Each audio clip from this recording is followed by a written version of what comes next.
Bonjour, on se retrouve aujourd'hui pour discuter du lien entre climat et activité partielle avec nous, Ona, experte chez l'Unédic. Est-ce que tu peux te présenter et nous parler un petit peu de ton rôle à l'Unédic? Je suis Oana Calavriso et je suis chargée d'études au sein de la direction des études et analyses. Et parmi mes missions actuelles, je m'intéresse tout particulièrement à l'analyse de l'activité partielle. Est-ce que vous pouvez nous rappeler un petit peu ce qu'est l'activité partielle? C'est un dispositif assez ancien qui a été mis en place en France vers 1918 pour aider les entreprises à éviter les licenciements économiques. Lorsque les employeurs rencontrent des difficultés, ils peuvent soit réduire leur activité de manière temporaire, soit complètement fermer l'établissement. Et pendant ce temps, les salariés, quand même, ils touchent une indemnité. L'employeur va être remboursé par la collectivité pour l'indemnité qu'il verse aux salariés. Et alors, qui verse cette indemnité? L'indemnité, elle est versée par la collectivité. Donc, 2 tiers sont payés par l'État et 1 tiers par l'Unédic. De l'intérêt qu'on porte à ce sujet. Pourquoi l'Unédic a choisi de se pencher sur ce lien entre catastrophes naturelles et activité partielle?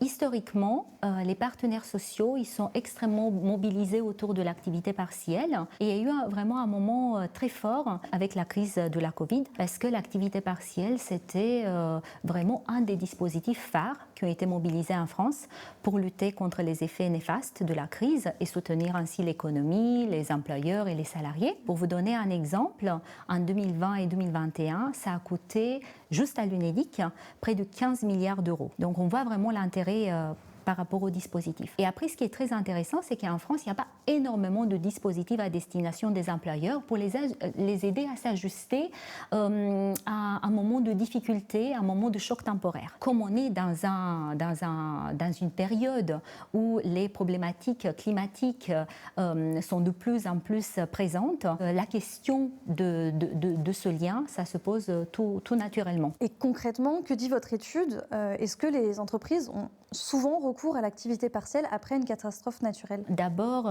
il faut noter que la mobilisation de l'activité partielle pour des sinistres d'origine météorologique apparaît comme un phénomène relativement rare au niveau des communes sur la période d'analyse. Deuxièmement, et ça c'est vraiment le résultat le plus important de l'étude, nous montrons pour la première fois un lien qui est significatif de point de vue statistique. Pour vous donner un exemple, nous trouvons sur l'ensemble de la période d'analyse que lorsque une commune, pour un mois donné, a rencontré des inondations, elle a un risque 14 fois plus important de mobiliser l'activité partielle en lien avec les sinistres d'origine météorologique que des communes dans lesquelles il n'y a pas eu d'inondation sur le mois. Votre étude montre que le recours à l'activité partielle est encore plutôt faible, mais est-ce que dans les prochaines années, il faut prévoir une augmentation? Le plan national d'adaptation au changement climatique anticipe une hausse des phénomènes climatiques extrêmes